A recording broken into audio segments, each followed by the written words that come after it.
All right, so this is part 2 of today's workout and conditioning video.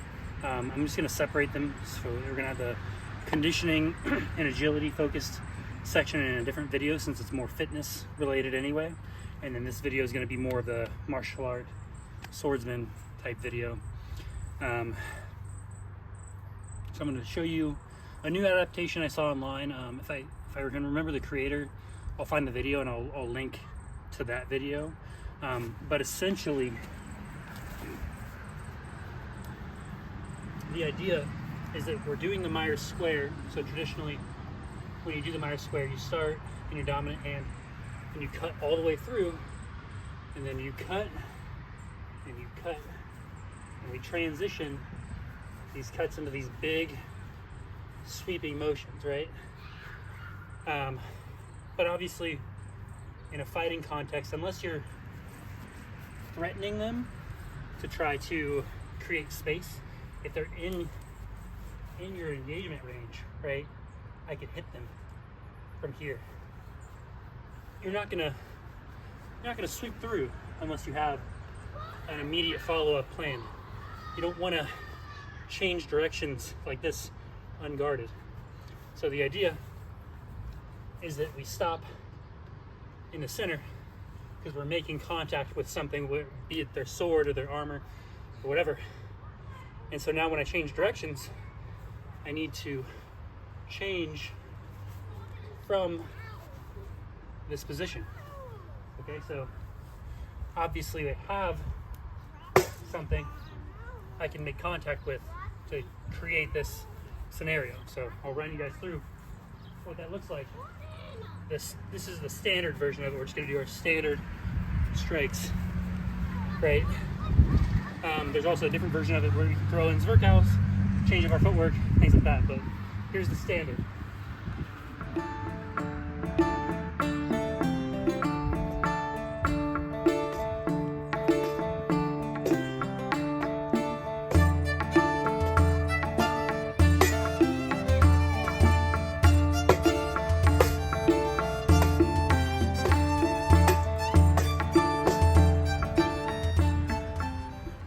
Okay, so that's the standard variation.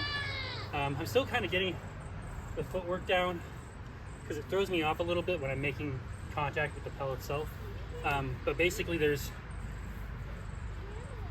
a transitional strike to go to the next cycle of movements. So when you land in here, when you're in number 4, traditionally you cut here, but now we've landed in our starting position and we don't want to land in our starting position because there's more adaptations we can do. So we're gonna step like that so that our feet don't change. So normally, hopefully you guys can see me, normally you'd step through, but in this case we're gonna step like this and bring the sword up. So for the variation, we have to step, make contact, and then probably step back because what it'll look like, right? So we'll just have attack from here. And so we're gonna go under, okay? And now we have to make contact like that without changing our feet to the same side. So it's here and here. And so it's, the footwork kind of trips me up on that one. And then same thing with the ending to get back to our starting position. It'll be here, and instead of cutting to here, we're cutting here, right? And then we're stopping that foot. I don't want that foot to move. So I gotta cut here and stop. So on the pedal, I have to intentionally strike without changing my feet. Because normally when I strike, I'm gonna pre-change my feet because I'm not following through with the striking. It's a little bit harder. So, like that. So those are the basic variations. Now I'm going to run through it in the zverkal. So what it would look like normally, and this one, again, the footwork, I get slipped up a little bit. So we're going to cut here, then we're going to do our under, our over, our under, our over, our over, our under. Sorry, I sweat in my eyes. Whew. So over or under. And now, again, I have to cut to that angle. But in my head, I can't imagine, because it needs to be this. Traditionally, that would be that cut. But I'm pretty sure I have to change it to that cut, or I have to come over and do a standard cut in that position, and then start the Zertals again, right? And the same thing here. This is the final cut, so I need to come. Otherwise, I don't know. So if anyone has any insights on how to finish those transitional cuts in a smooth way that makes sense, let me know. But this is what it'll look like on the pellet. Cut, cut, cut, cut, cut, cut, cut. See, I already don't want to transition my feet there. And then cut, cut, cut, cut, cut, cut, cut. And I'm hot. So that's the Zerk variation. And so now we know all the cuts, right? That's all the cuts there are, really, in Boohurt especially, because we're not allowed to stab, so there's a bunch of other things we can't do. We can flag our opponent. There's another word for it. Basically, we're going to attack with the false edge of our sword, which is something I really like to do. You can technically do it here as well, and then flag this way to hit, but that's really dangerous to intentionally hit like this with the false edge. It would look like this, right? And also, it was a little inaccurate because like I almost hit with the flat, and if the marshal can determine that you're hitting with the flat, they're probably not going to call the point. But what I really like to do is start in the Fool's Guard in the German to English, I guess. And I like to step in with the flag, so I'm attacking with the false edge of the sword, and then I bring it over my head and I attack. And you can actually do this in a lot of different variations. I can flag and come down. I can flag and use the momentum, or I can flag and continue under. The only one you can't really do is flag and then cut here, because the flagging motion is an upward motion. So this doesn't really translate to this very well. If you wanted to do that, you would want to cut here and then bring it immediately down with the true edge of the sword. So I cut, in these I can actually make contact both times. Cut. But the flag, as I like to call it, is when I open myself here, right? So I'm fully open. They see my body, and they're foolish enough, hence the Fool's Guard, to attack in. And during that time, I hit their sword, knocking it out of the way, and then I make contact with their body.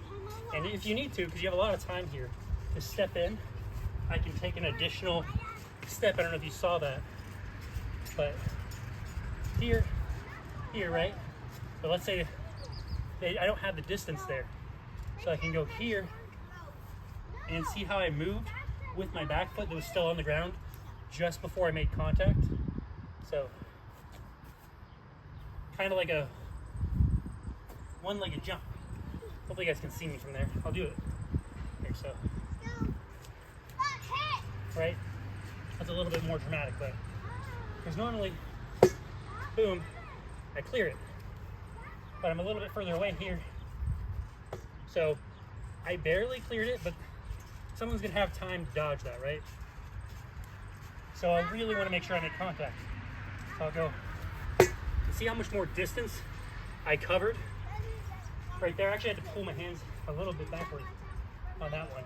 But that's why it's nice to have a pellet, especially if you can have this movement outside and you don't just have one like inside, like my other one, because then you can really experiment with range and movement.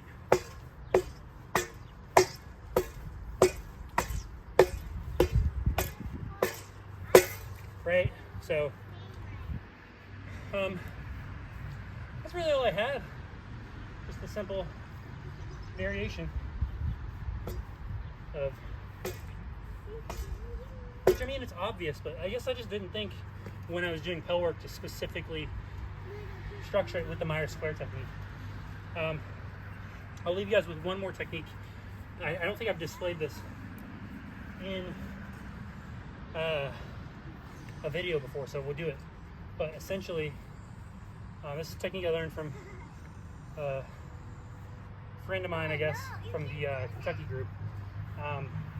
He actually managed to stun me and bring me to my knees during a greatsword duel, which I sadly didn't get on camera, right? Or I guess luckily, right? But essentially, I'm going to strike here, and instead of changing my feet like I normally would, I'm going to keep my feet here, and then that blows in the glance. Right when that blow glances, I'm going to go hanging guard, and I'm going to take a big step out, and I'm going to cut. And ideally, you circle them doing this. So from here, I'll go boom. See how much distance I covered? So it's really good. And if your opponent's, I guess, asleep at the wheel, you can kind of do this repeatedly, right? So you go boom, boom, and just keep cutting around them, or at least until you get to an ideal position. So if you're getting cornered, you can use it to reposition, right? But always be moving. A lot of people, especially because it's heavy, you're tired, we tend to want to stand here and just throw these cuts over and over. Well, if the other guy has more energy than you, he's just guarding, counter-cutting, guarding, counter-cutting, right? And you're getting nowhere and you're losing a lot of energy. So it's important to always think of it in terms of where your opponent is and how to open them up. So, and do little hand shots too.